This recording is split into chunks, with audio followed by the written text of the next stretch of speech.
Hello everyone, आज चाहिँ मेरो ग्यास सकिएर मैले यसरी आगोमा दुध तताउँदैछु। आज मेरो खाना चाहिँ आगोमा बन्दैछ।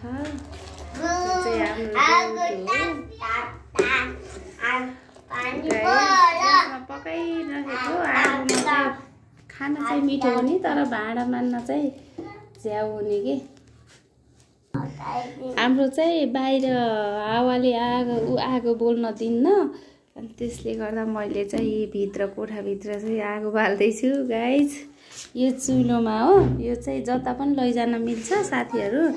यहाँ दुध भल्किराखे आगोमा। ओजस नचल बेबी। यो ल हेर्नु साथीहरू, दुध चाहिँ भल्किराखेछ। मैले चाहिँ बिहानमा आधा लिटर, साँझमा आधा लिटर दुध ल्याउँछु। यहाँ आगोमा यसरी पकाउनुको मजा पनि छुट्टै छ। ल साथीहरू, मेरो चाहिँ दुध तातिसक्यो। अब मैले यहाँ भात बसाल्छु। यता चाहिँ मेरो ग्यास सकिएर यहाँ तरकारी बनाएर यहाँ राखेँ। अब चट्ट लाएर पदिना टमाटर पोलेर चटनी बनाउँछु साथीहरू। हामी चाहिँ बाहुन पर्यो, बाहुनलाई चिया भनेपछि हुरुक्कै हुने। अनि यहाँ ग्यास छैन, त्यसो त मैले कफी बनाउँछु। म चाहिँ कफी यसरी बनाएर खान्छु है साथीहरू, सजिलो तरिका। कफी र चिनीलाई यसरी राख्ने। यता आगो चाहिँ बलिराखेछ। दुध चाहिँ यो चिनी र कफी यसरी राख्ने गिलासमा, अनि दुध यसरी।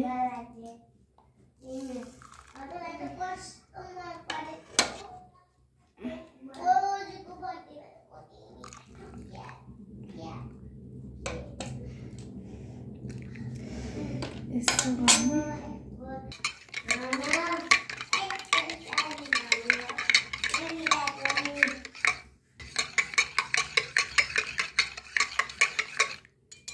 फाइनली साथीहरू, मेरो कफी रेडी भइसक्यो।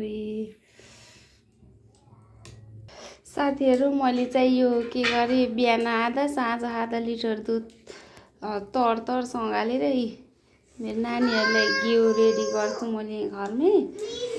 अब यो घिउ राखेर भात पकाउँछु मैले।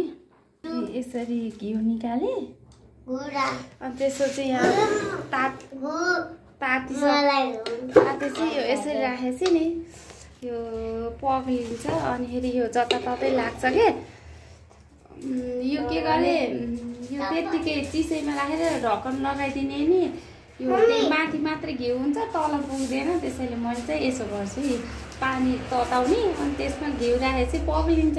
यसलाई यसो घोलेपछि यो पग्लिन्छ। बेबीलाई के पकाइदिएको? ओके, यसरी घोलो भने चाहिँ यो घिउ जताततै हुन्छ। यो भयो। अनि यसलाई म ढक्कन लगाइदिन्छु। ल मैले चाहिँ अब ढक्कन लगाएँ। अब सिटी लाग्छ के अरे, आगोमा चाहिँ खाना अलि छिटै नै रेडी भएको जस्तो फिल भइराखे मलाई चाहिँ। तर आगो त फुकिन्न, दाउरा यहाँ उयोछन्। त्यही भएर अब यस्तो 2-4 दिन चाहिँ आगोमै पकाउनु पर्ने भयो। केटाकेटी छ साथीहरू, यस्तै हुन्छ हो। यो हाम्रो घरको यो सान्छोहरू हो, यो नहुने नि घरै ठुलो हुन्छ। यो ठुलो हो, यो सानो हो। ल साथीहरू, कफी खान्छु ल। उत्रै छन्, लडेर हैरान हुन्छ। 3.5 वर्षका फरक छन्, तर पनि लडेर हैरान। राजा यहाँ हो, राजा। राजा यता हेर्नु। तपाईँको नाम के हो? हजुरको नाम के हो? ओजस पाण्डे। तिमी कति कक्षामा पढ्छौ? 1 कक्षामा। ल हाम्रो चाहिँ यता खाना पाक्दैछ।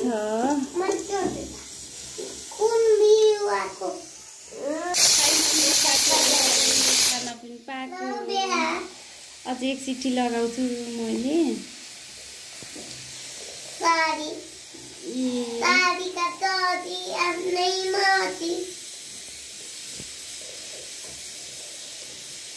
पकाउन चाहिँ सजिलै हुन्छ तर भाँडा मान्न कालो भाँडा मान्न दुःखै हुन्छ कि आलुमा पकाएको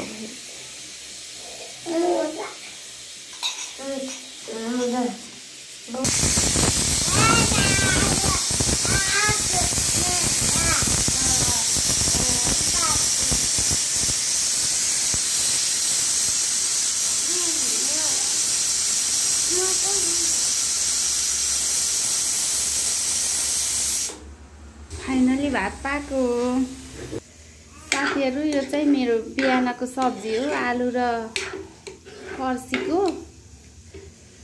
यो चाहिँ मेरो पोहोरको फर्सी हो तर साह्रै मिठो है। नानीहरूले तरकारीसँग खान्नन् दुधसँग, मैले चाहिँ म एक्लैलाई यति भएपछि पुग्छ। यता तरकारी तात्दै गर्छ, म चटनी बनाउँछु। अब म चाहिँ यहाँ घरमै फलेको पदिना चटनी बनाउँदैछु साथीहरू।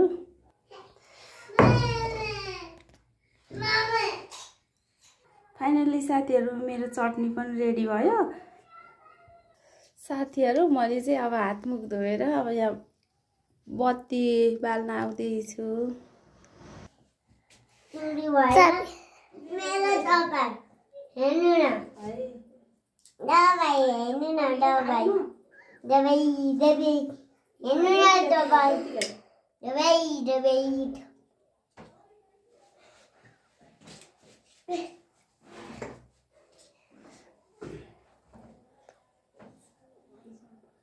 Mereka happy. Terima kasih. Rata, terima kasih. Berdiri.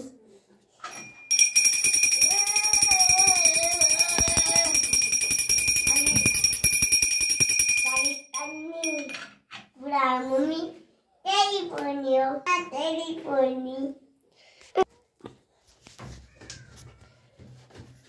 150 वाला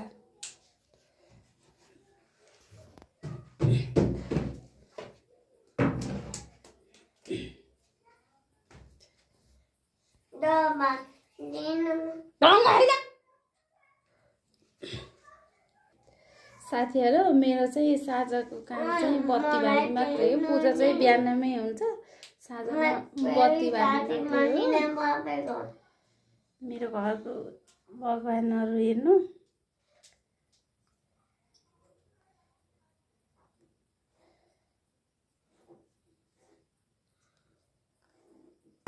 पूजा गर्ने जरी यतै तरकारी पनि तातिसक्यो। ल साथीहरू मैले चाहिँ यसरी इति तरसँग हालेर घिउ बनाउँछु।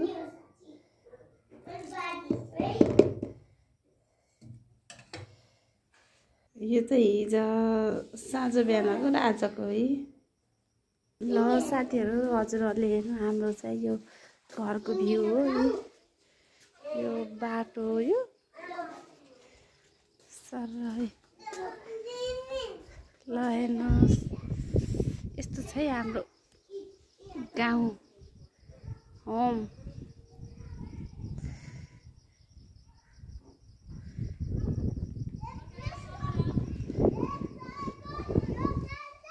यस्तो मेरो खाना रेडी भयो। यो चाहिँ भगवानजीलाई, नारायण भगवान। मेरो बच्चाहरूले दुधसँग खाने अरे।